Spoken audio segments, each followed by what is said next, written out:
Bukidnon. Alright, dito po sa Mindanao to. Isa po ito sa pinakamalaking pineapple plantation po dito sa Mindanao, sa Bukidnon. Okay?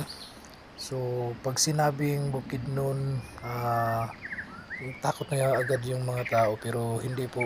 Ang Bukidnon po ay napakaganda. Ang Mindanao rather, napakaganda po. Marami pong tourist spot, marami pong pwedeng pasyalan ka na safety po, lalong lalo na po ang ganitong tanawin, sobrang ganda, napakaganda po.